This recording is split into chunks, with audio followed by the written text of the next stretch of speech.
people want to know the story behind this story of Jeffrey Epstein. Bruce Fein joins us today to break some shocking revelations. Bruce? Well, thank you, Armstrong. And remember, because we're dealing with intelligence, it's never at the level of proof beyond a reasonable doubt because things are shrouded in secrecy. But all the circumstantial evidence and talking to people in the intelligence community indicate that it was highly likely that Mr. Epstein was an informant for Mossad, that he was given huge funds from Mossad, and then his task was to compromise very powerful figures in the United States that then Mossad could utilize that information in order to gain influence over them. We don't know exactly how Mr. Epstein became so wealthy. It wasn't like he invented the internet or something like that. And this is a classic tactic of the intelligence community to lure people into compromise. The CIA says that's standard business operations, if you will. And you may recall, years ago, there's a so-called very famous Profumo affair in Great Britain, where a defense minister was sleeping with a prostitute who was friends with a Soviet agent. So this is not at all unusual. But you should also mention his supposedly girlfriend, Ghislaine. Yeah, Ghislaine Maxwell. Her father. Her father, Robert Maxwell, is a very wealthy media magnate, and he was an open and notorious megaphone for Israel, and probably to some degree to the CIA, since the two work closely together. So when you stick those things, and why is it Gizabel, she's the one that ends up with Epstein? Anyway, all the pieces of the puzzle seem to fall together. And the unexplained suicide of Epstein, why would that happen? It wasn't like he was dying for some higher cause or something of that sort. They're all very, very mysterious. Let's delve deeper into discovering one's temptation and their weakness, which was these underage girls, and no one could ever figure out how he could live such a lavish lifestyle. But talk about what he possibly was able to extract from these powerful figures that was of quite value to Mossad. Well, what probably is what happened here is that Epstein himself, was in conversations with the powerful individuals that now have been identified in the public domain, with no personal frailties. They report to Mossad. Mossad now has that information, and now when Mossad calls them up, you need to cooperate with us, or could you stop, or don't say X, Y, Z, otherwise we'll find your name will be in the paper, and you'll be very embarrassed. So Epstein then is able to give this information to Mossad, which then will be able to use it in their many, many different ways in which they can communicate with these people to say, hey, go soft on what you're saying about Israel or what their particular attitude or approaches are. The ways in which compromising information can be used are limitless. And remind those who may need this, who Mossad works for. Yeah, Mossad is the Israeli intelligence agency that's viewed as the gold standard internationally. They're the ones that tracked down the Munich massacre culprits, assassinated them. They're the ones that go into Iran, kill their scientists. And Mossad is viewed as probably more skilled and astute at intelligence collection than any other intelligence agency in the world. And remember, they also were involved in Jonathan Pollard, who was a spy. Who's still in Israel. Yeah, he's still celebrated. You're right. As a hero. In fact, he attended a wedding of a friend of mine. He sent me the picture and the video of him in it. Yes, he's a hero. He's a hero for spying on the United States and getting some of our most secret information against Iran and handing it over to Israel. So there's no scruples that would inhibit. But how does that juxtapose with Israel, supposedly our greatest ally? Well, allies are just allies openly. Even when you're ally, you doesn't mean you're not spying on them. I mean, we're intercepting conversations with Angela Merkel. Germany's supposed to be an ally, right? So there aren't any rules of the game. When Dick Cheney mentioned we need to go to the dark side, at that point, there are no allies. They're only interests. But I'm going to come back to Epstein, but talk about how Mossad also does the very same with young girls in Israel. Yeah. Well, This is what I'm told, that people, there's a program called Birthright Israel. Birthright Israel. And it's a program that sponsors travel from young Jews in the United States over to Israel, tries to encourage them to stay and produce babies. It hasn't been overly successful, but one of the things that they do when they're so-called chaperoning the attendees is they offer them girls, and hey, you can have a wonderful time here, to try to lure them to stay in Israel forever. So this is not unique to Epstein. It's something that I think Israel intelligence uses across the board in their overall operations. But I must raise this. You know, you're talking about a former president of the United States whose name has been mentioned, Bill Clinton. You're talking about the founder of Microsoft, Bill Gates, who's been alleged with these relationships. You're talking about Prince Andrew from the royal family. Are you saying to me that their intelligence sources that protect these high-profile figures could not get wind of the fact that Epstein may have had a more diabolical agenda where they were being used and compromised? Their intelligence sources could not give them any kind of insights of what was going on, because this went on for so many years. True enough, but that doesn't mean that they could resist the temptation. That is, they could know that there's intelligence that could be given to Mossad and say, but the girls are too tempting. They're not going to turn it aside anyway, no matter what they were told. Listen, but they didn't have to go to Jeffrey Epstein to get these kinds of favors. He was not the only game in town, Bruce. Well, we don't know what he was doing different from anybody else. True enough, and maybe he had additional money. I don't know, maybe he was offering them greater secrecy. Maybe he was suggesting that he was more reliable to keep this all under the rug and not ever go public with any of this information, which is what we know was true. So that may be the reason why they were lured into something, because they thought the risk was less than if they went with somebody that was less known. And somebody that would protect them. Yeah. And you know, it's fascinating. While everyone has been talking about Jeffrey Epstein and the list this week, no one's talking about this. This is what's important, is that these high-ranking officials, many of it has been redacted because they can't release their name, may have compromised our own government, our own security. Yes. With information that was vital to Mossad. Of course. That's what Mossad is looking for. They're not trying to understand what flavor of ice cream these people want to eat. You know, but what was, when you're in office, you're at these high levels, you know, what did you know? And what were your theories? Oftentimes they're out of office, so they feel they're powerful if they release something that isn't known by everyone else. So it makes them feel strong. How pervasive is this, Bruce? Because what it does tell you is how vulnerable our underage children are. These are children. Yeah. They're not mature enough. They're not sophisticated enough to know what's happening to them. Years later, when they realize what they were really a part of, they're damaged for life. They play this out, sometimes becoming their own menace to society. Yeah. What about these underage kids? Who protects them? You have the Catholic Church. What happens to the little boys in the Catholic Church? You got some of the most powerful entertainers and political class in the world exploiting these little girls and these little boys. Yeah. Well, you do have that, and the question, I mean, in a corollary way is, you know, who's educating the boys to say you don't do this? I mean, the women, you could understand, hey, they're powerful people, you look up to them, it gives you this kind of rubbing shoulders with stardom. But I place greater culpability on the men than on the women. Why would you do that? Women, you could understand what the temptation would be when they're young, and now they have a chance to be rubbed shoulders with somebody who's great. You don't think our own Justice Department, the CIA, and the FBI are not aware of what's going on? I don't think, given the secrecy of investigations and the prominence of cooperation overall between Mossad and CIA in our intelligence community, and read Jim Banford's latest book. Israel is notorious for doing this all the time, violating Foreign Agents Registration Act. We don't do anything because the strategic alliance is too important.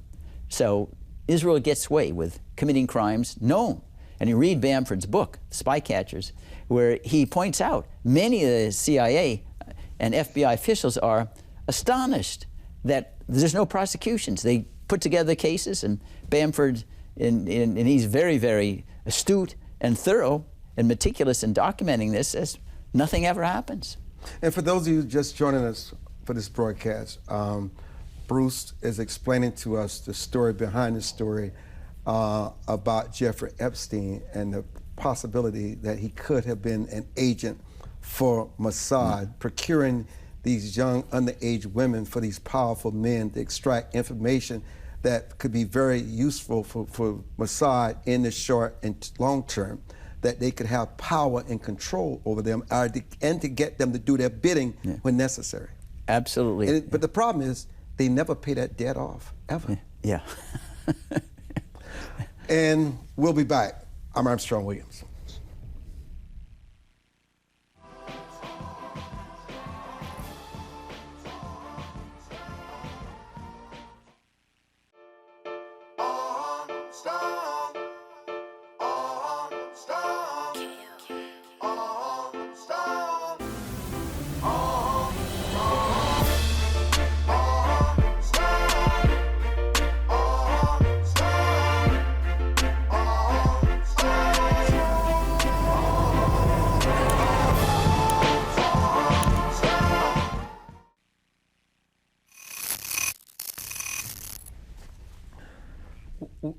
We welcome Lora Ries back to the broadcast. She was the Director of Border and Security for the Immigration Center at the Heritage Foundation. And we also welcome Aaron Manaigo, who's joining us now. Lora, you know, when Alejandro Mayorkas testified before Congress, he said the borders were secure, and then all of a sudden, after his border agents protested, say they were not secure, he reversed himself and said they were not secure. And now Speaker Johnson was just on the border and said that unless the Biden administration strengthens the border and secure our borders, aid to Ukraine and Israel will not see the light of day, and they will shut down the government. Your thoughts? Well, the Biden administration's being wildly inconsistent. Yes, for years, Karine Jean-Pierre, the White House press secretary, and Secretary Mayorkas of Homeland Security has said the border's secure, the border's closed, and repeated that. And yet anyone with eyes to see could see it was anything but. And just looking at the numbers, we're now dealing with over 10 million illegal aliens who've been encountered by Customs and Border Protection or evaded them among the 1.7 million known gotaways. Now the Biden administration is trying to blame others for what they have claimed was a secure border. They have tried to blame Texas Governor Abbott for transporting a small fraction of the illegal aliens Biden has let in to out of Texas to protect Texas citizens. And the White House is also trying to blame Congress for supposedly its secure border. So Americans see the borders wide open, and we're paying for it dearly in terms of lives, as well as billions and billions of dollars each year.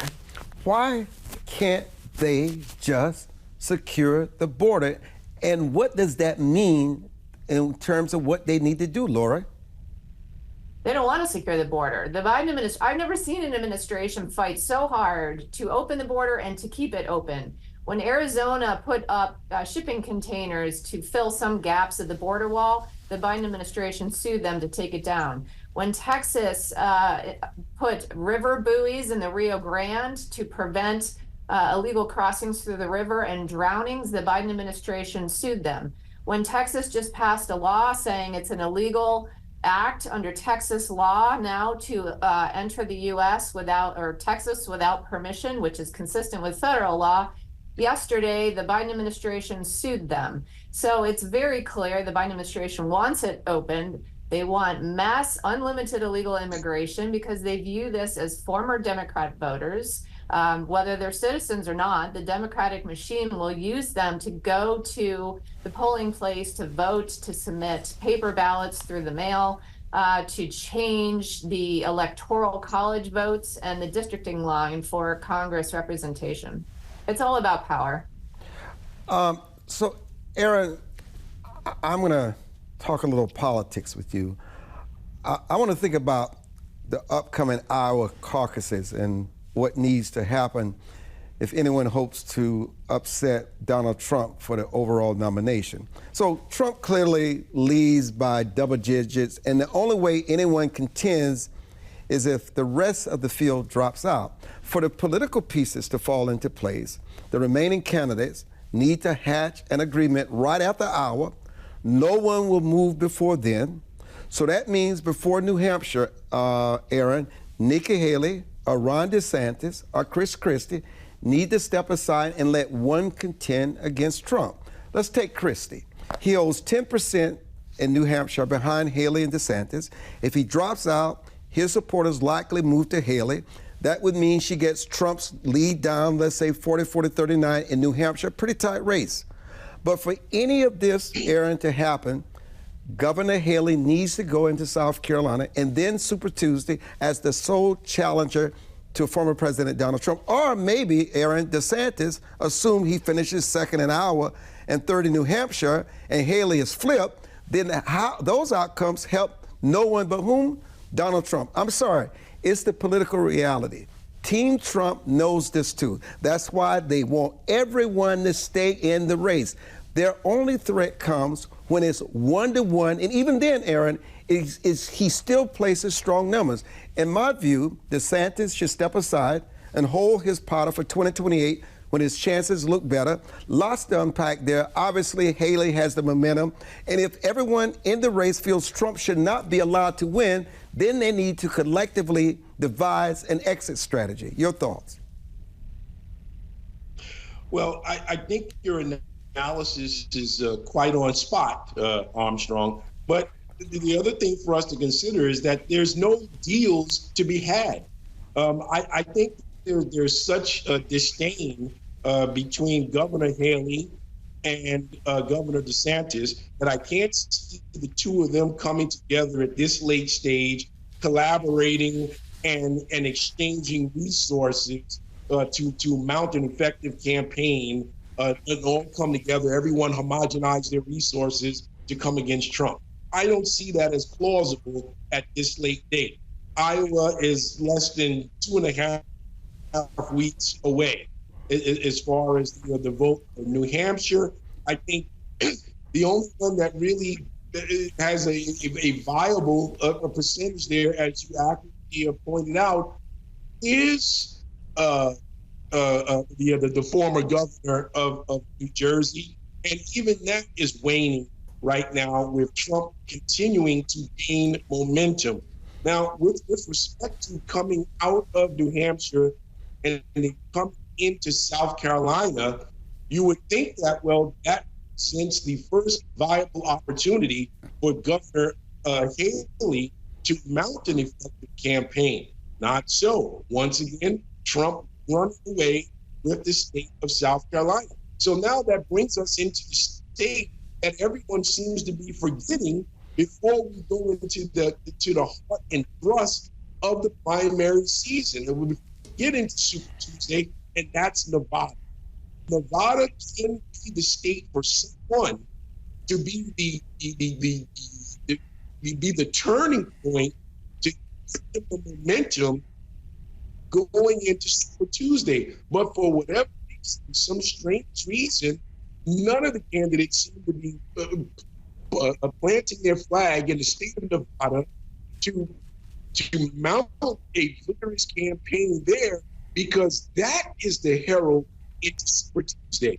So, but again, I don't see where there's going to be consolidating.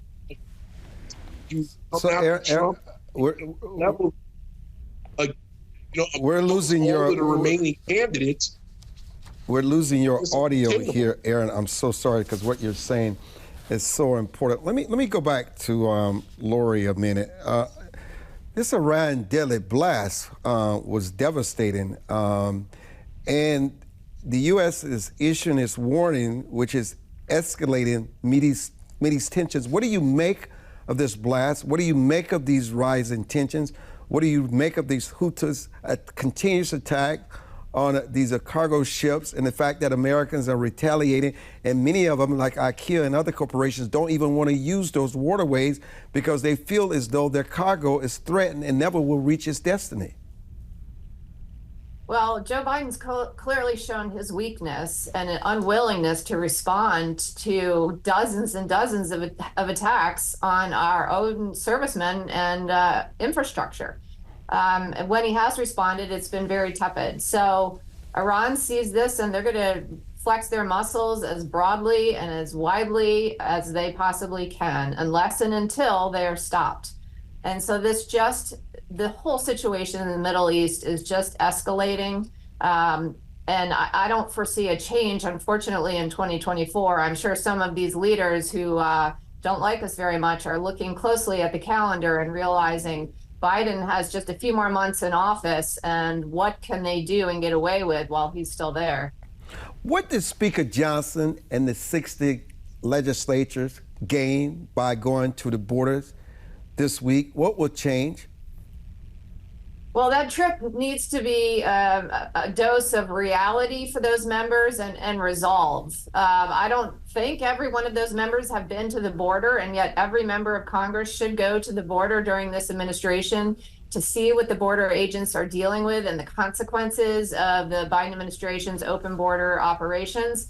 Now, unfortunately, because the Biden administration only responds to bad optics and they like to play games with the American people, they clearly directed the flow to leave Eagle Pass. If you look at photographs from just a couple of weeks ago, there were hundreds of illegal aliens camped out in that area. And yet when Congress shows up, it looks pretty sterile. So that's not a coincidence. But nonetheless, it's important that those members of Congress spoke to the border agents and heard what they have been dealing with so that they go back to Congress and not fund more of these open border operations. Right now on Twitter or X, there are members of Congress, particularly from Colorado, begging for more money through FEMA because they are running out of the money they've given to the NGOs that carry all this out. They're just going to keep burning through American taxpayer money to keep this flow going, and Congress needs to say no more. Bruce, let's quickly talk about the Colorado Supreme Court and the fact that Trump has appealed this ruling, and then also touch on Maine. Yeah, I mean, I need to go a little bit slow here because it's very complicated. Most people don't understand that the presidential election is 50 different state elections. Each state decides for itself how to elect presidential electors and how to entertain challenges. And in regards to Colorado, I think as an anomaly found that under Colorado state law, that even at the primary stage, you had standing as a citizen to challenge the qualification for somebody to hold office. The Colorado Supreme Court concluded after a 5-day trial that caused a trial judge to conclude Mr. Trump had engaged in insurrection on January 6th, then issued a ruling 4-3 saying Mr. Trump was disqualified from appearing on the ballot for the primary. Now, it was interpreting, however, state law as to whether or not this was premature challenge or not. Now they're appealing this to the U.S. Supreme Court. I think it's not at all clear that the U.S. Supreme Court is going to take the case. They're not required to. Remember, Colorado has only 10 electoral votes. Trump could clearly win in 2024 without Colorado votes at all, without even appearing on the Colorado ballot. And right now, the Colorado Supreme Court decision applies only to Colorado, nowhere else in the whole country. If he goes to the U.S. Supreme Court and loses there, he's losing all 50 states. So it's kind of a risk. Wow. It's a very, very complicated federalism issue. Wow. What's federal and state law? And that's why it could be prudent to say, listen, Colorado is not in our box. It's 10 votes anyway. Why are we going to risk having the Colorado case spread from just being binding in Colorado to everywhere? With regard to Maine, this was the Secretary of State not having the final say, saying Trump also had engaged in insurrection, but they didn't have a trial. That's now in court because you can't really find insurrection unless you have a trial, and it's unclear where that will go. But the Colorado Supreme Court is much more important, and I think there's at least a 50% chance the U.S. Supreme Court's going to say, you interpreted Colorado law, applies to Colorado, nowhere else. It's not going to take up our time now. You know, Aaron, in fairness to you, you were having some audio issues. I wanted you to finish what you were saying. Yeah. Thank you, Armstrong. The point that I was trying to stress upon is that folks are forgetting about. They're looking at Iowa, they're looking at New Hampshire, obviously, and then even South Carolina. But I think the state that people are not looking at is the state of Nevada, which comes directly after South Carolina and precedes the Super Tuesday election. So I think if there's going to be any type of consolidation of resources, that it will probably and most likely occur during the Nevada primary, and that can then provide the momentum for a candidate to catch a fire going into Super Tuesday. But for whatever reason, Nevada seems to be a state that people are overlooking and not really giving enough weight to the importance of the state of Nevada. Now part of 2020 was almost won and lost on whether or not we could get those electoral Republicans could get those votes, those electoral college votes from the state of Nevada. So Nevada played a key and crucial role in 2020 and is being forgotten seemingly as we go into the 2024 primary season. I just don't understand this. But that seems to me to be the state that can turn the momentum and turn the tide towards any particular candidate, particularly those that are looking to homogenize and consolidate whatever resources are remaining after we know what the results are from Iowa and New Hampshire. You know, Bruce, before we say goodbye to Aaron and Lori, can Texas remove Biden from the ballot because of the border policies? And also, can Arizona remove Biden from the ballot for the same reason? The answer is no. The U.S. Supreme Court has held that the only qualifications that can be placed on candidates for the presidency are those that are enshrined in the Constitution, which is age, residency, citizenship. You can't serve 2 terms in the presidency under the 20th Amendment, and under Section 3 of the 14th Amendment if you've engaged in insurrection after you've sworn an oath to uphold the Constitution. But other than those, you can't add additional qualifications. You may recall not long ago there was an effort to require every candidate for the presidency to disclose their income taxes. Didn't go anyplace. You can't add qualifications that aren't in the Constitution. Laura, it's always a pleasure having you on with your balance and fairness and sharing what's going on with our borders. And Aaron, it's always a pleasure having you. Thank you both for joining us. Bruce and I will be back. Thank you.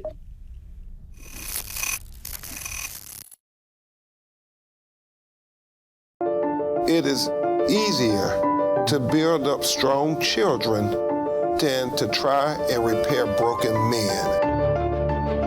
The streets are plagued with crime, violence. There's a lot of poverty, and it's all a result of lack of education that's happening in our schools. So it really is a crisis. We come from very different political perspectives, but we've come to the same conclusion, and that is there is a crisis in the classroom. Children are being deprived of quality of life because they're being deprived of a good education. We must solve this problem. It's incumbent upon all of us to join hands together to get this done. We can't afford to wait one more day before we address these issues, because every day we lose another child. Let's stop the politicking. Let's stop the games. Let's really do something to give these kids a real chance at life and being a part of that American dream. We need accountability for funding. Many of the districts where you're seeing very low test scores, students graduating with very low literacy and math comprehension rates, they are receiving a lot of funding. So where is the money going where our kids aren't being adequately educated? If you believe every child is deserving of a quality education, please go to educationjusticefoundation.com.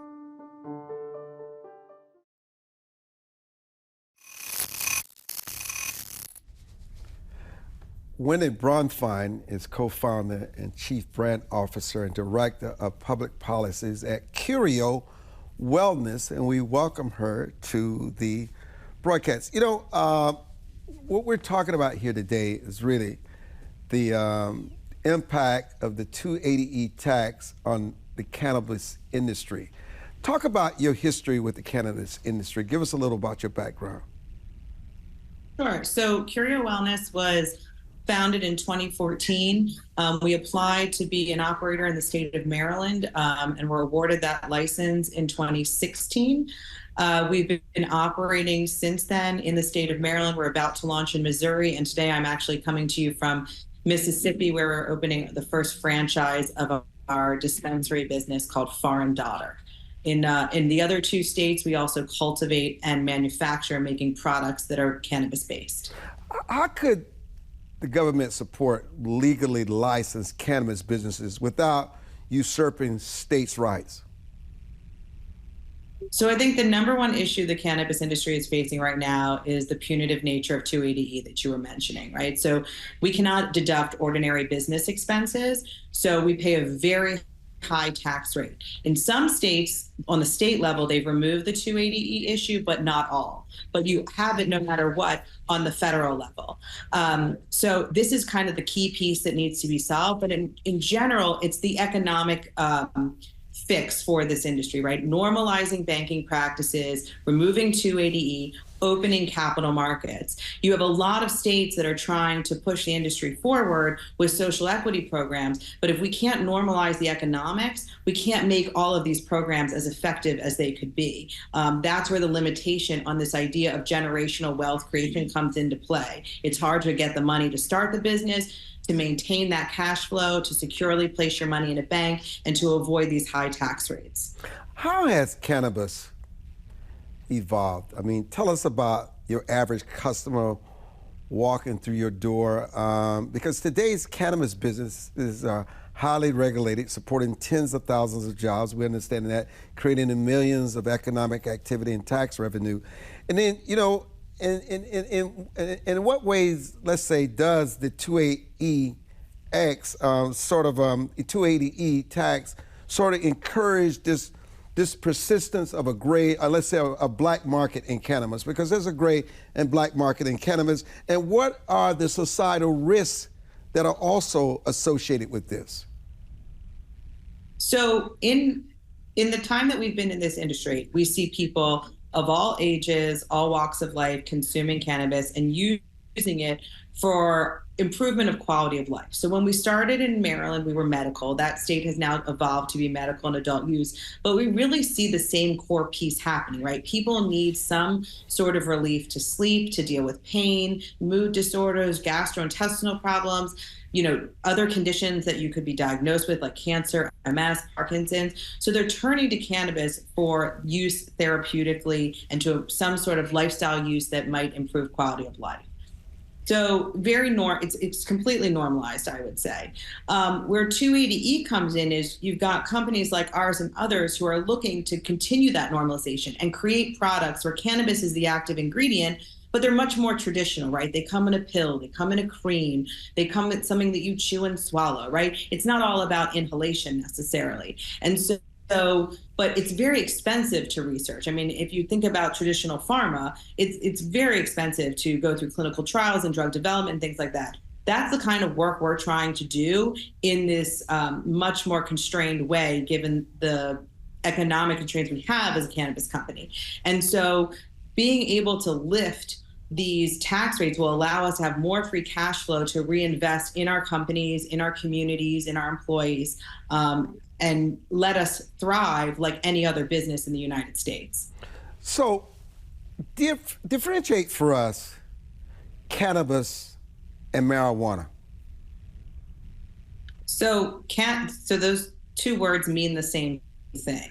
Marijuana, I would argue, is a pejorative term that is tied to the stigmatization of the cannabis plant and the sort of attacks on certain groups of people through a racial lens. Cannabis is the plant. That is what we're talking about. That is the active ingredient in the products that you would purchase in a dispensary, right? So if you are purchasing flower, which is what you smoke, or a vape that you inhale, edibles of any sort, creams or topicals, tablets and pills, anything like that, cannabis has been, the oil from the plant has been extracted and infused into these products. So it becomes very much like buying OTC products or vitamins and supplements.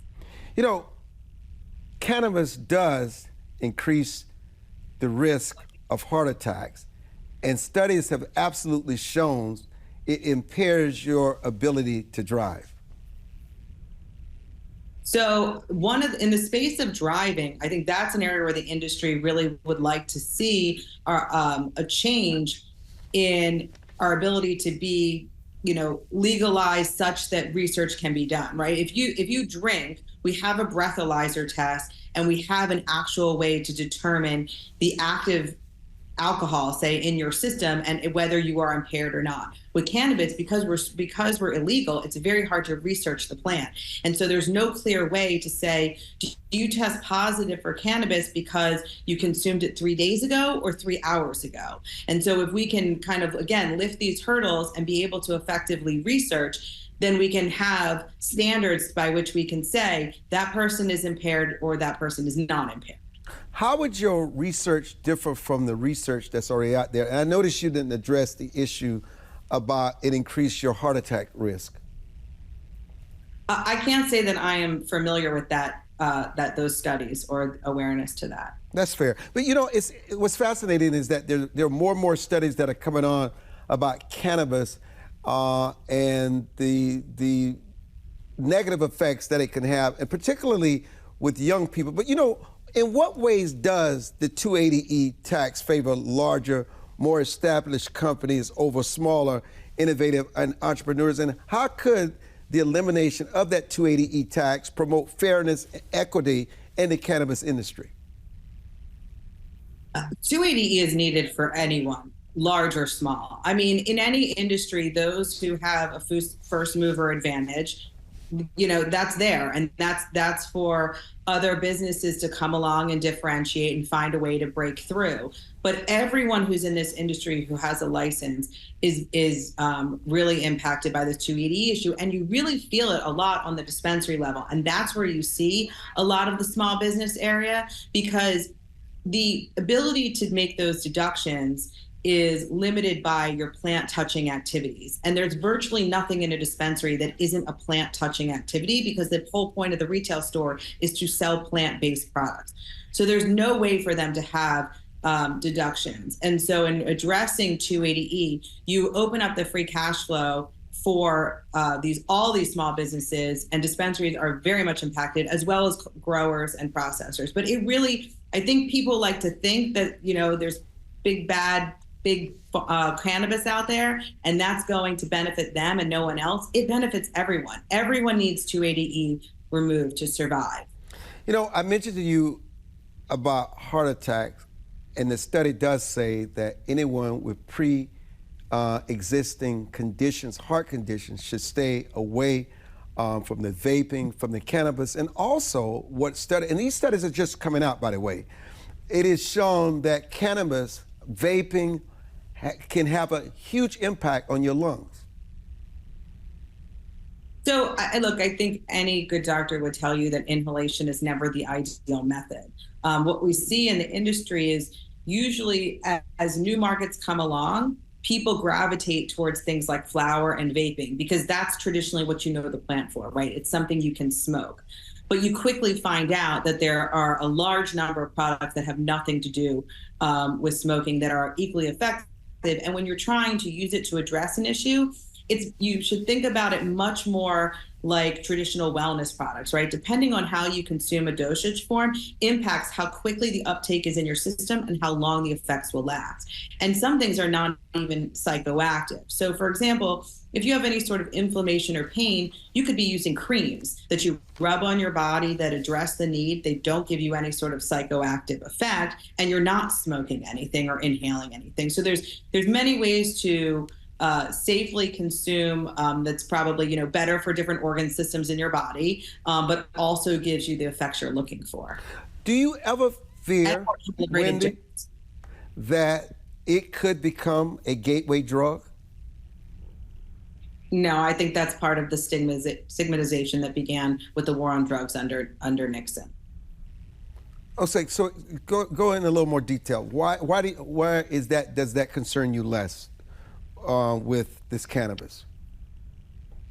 Because under the Nixon administration, that's where cannabis was moved to a scheduled substance, right? And it's tied back to hippies and the Vietnam War and all these types of things. And so, but for years and decades and hundreds of years of civilization before that, cannabis was a plant that was used for its medicinal properties. And there were pharma companies who used it in the United States, but it was vilified. And we've now spent a number of years building industry in this country that shows the validity of its therapeutic effects, a lack of abuse by adults who are using it appropriately, and a viable economy that's coming off of it. I mean, in the 7 years that we've built our company, we've created 350 jobs just in the state of Maryland. We're just expanding to Missouri. We'll be taking on another 150 in the new year. And these are well-paying jobs with full benefits packages and upward mobility of careers in this new sector. So I think it's really time to break that stigmatization and look ahead to where this is going. I mean, with Ohio passing adult use, you've moved into the large swell of this country being in a legal market and 70% of Americans being for or accepting of cannabis. You know, before I say goodbye to you, talk about, because obviously cannabis, marijuana, vaping is what people are going to do. I mean, we should just get ourselves accustomed to this. This world has changed. This genie is out of the bottle. It's not going to be placed back in. How do you, as someone, as you and your father are on the forefront of this, how do you do it in the marketplace wisely and also keeping in the back of your mind, you want to protect the lives and the health of those that may find loopholes to exploit this? How do you create a responsible business, and what are the opportunities that are available in this growing field? So every state is a highly regulated market, and all products that are sold in a dispensary are tested in labs before they go to the store. So it's very different than what you're dealing with in an illicit space. And there are controls on what people can buy and how much and all those types of things. And then there are controls on how we as licensees operate. But I think at the center of this is really, as a consumer or a patient, looking for, because your touch point is going to be a dispensary and the brand of products that you could buy, right? So you want to buy products that you know are from a company that is kind of taking the highest approach in how they're making the products and considering the distribution and the supply chain for the active ingredients that they use to produce their products and why they're of a higher quality in general. You want stores that are thinking about your needs, right? If you walk in and you say, I can't sleep well and I'm trying to solve that problem, you want someone who hears that and gives you the right product, right? I live in a house with other people. I can't smoke something. Okay, what's the right form for you? Not just pushing products on you. And those are readily available across legal markets. And our store, Far & Daughter, really puts that at the center of what we do. And if you're entering the business, you just need to be prepared for a long and bumpy ride. I mean, it's very exciting. It's highly entrepreneurial. You know, I do liken it to the early days of tech, right? It's an industry that came out of nowhere. But we are Schedule I. We are federally illegal. We have federal state conflicts. We have 280E that makes it very hard to retain the profits that you do create. So you have to have a good plan, and you have to be in it for the highs and the lows. And there's a decent amount of lows, but I think everyone's really hopeful that we'll get to the other side and be able to function like all other American businesses. Wendy Bronfein, thank you so much for sitting down with us to give us insights on this growing industry. And when we come back, Bruce Fein and I will discuss Claudia Gay and whether or not the elite university is a paradigm shift with her resignation. I'm Armstrong Williams, and we'll be back.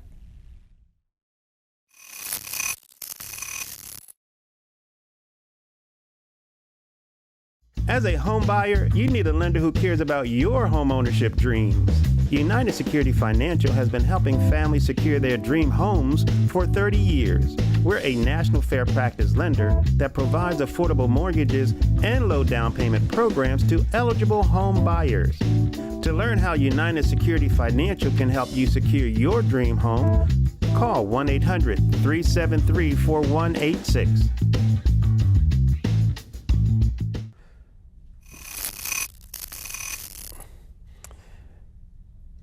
You know, it's quite intriguing following the resignation of Harvard's president, Claudia Gay.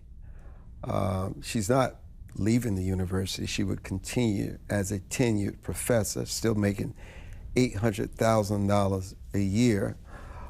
And so, what has really changed? I just think it's optics, Armstrong. She's going to be teaching the same ideas in her classroom. I mean, when you're the president, you're not in the, your duties are not to try to impact the philosophical slant of what goes on in the classroom.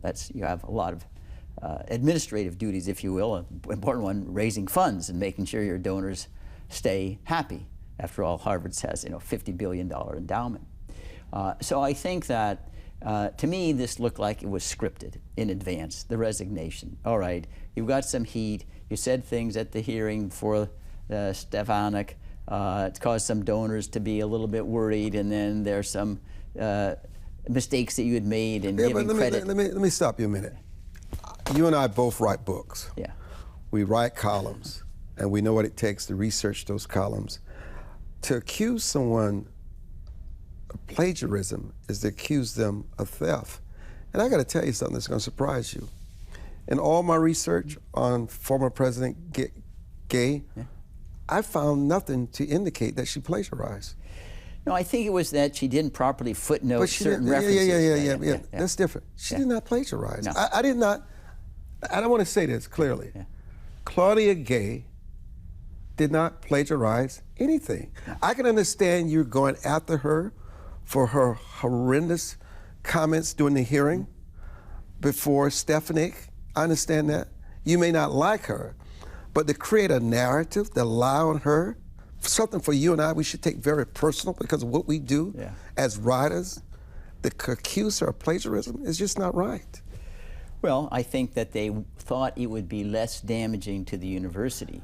But I'm not even talking about the university now. You had conservatives and the media pushing this plagiarism narrative that was not real. Yeah. Well, that happens. This woman, listen, this woman was at the top of her class from high school to college at every level. She worked very hard to achieve what she achieved. To give her this kind of image that somehow or another she did not, it was not her work, it was not somebody else's that she stole for, she uplifted somebody else's work.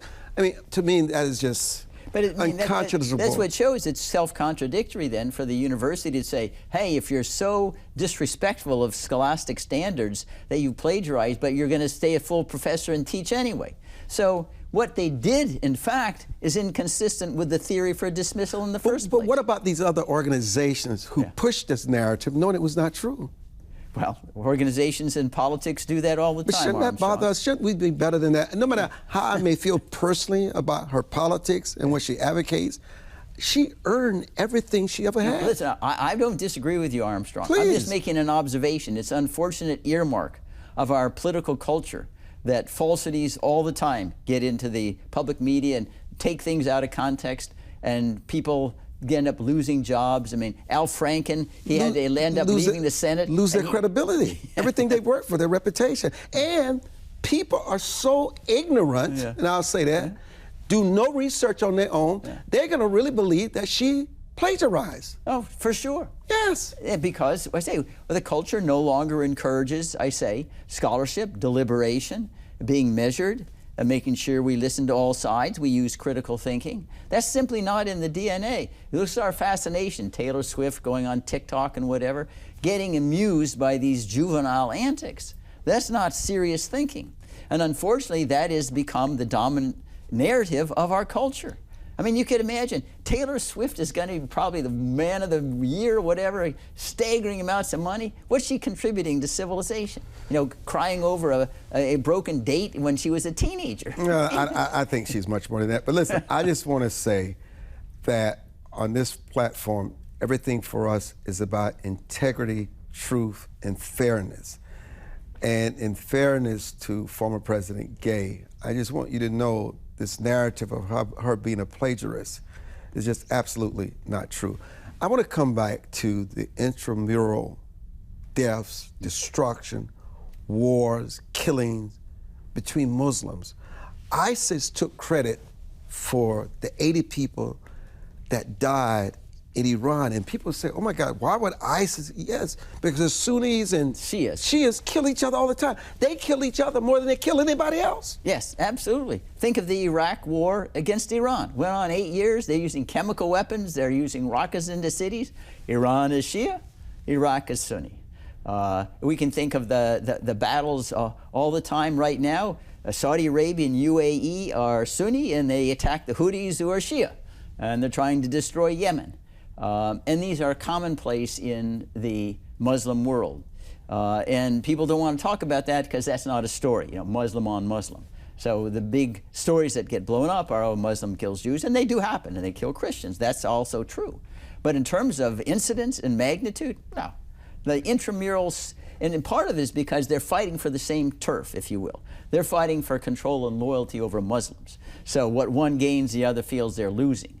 And that's what makes the antagonism so ferocious. But the killings are truly staggering. I mean, remember in the Iraq-Iran war, they're using kids from Iran. They're running the front lines, you know, getting slaughtered.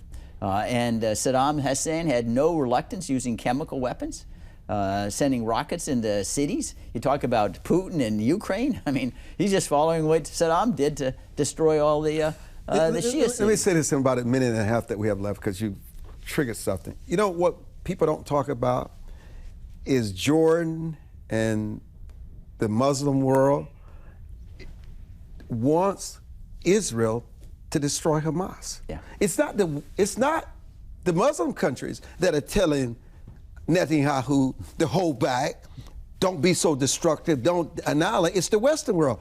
But the Muslim world quietly wants him to take them out. Yes, Egypt especially, because Hamas to them is, even if the violence is there, I surely don't condone their killing of civilians. It's truly atrocious and war crimes. But the fact is that these other rulers are oppressive as well. And they fear that Hamas shows there's an uprising in the community. They're going to challenge the status quo. That's what they do not want to happen.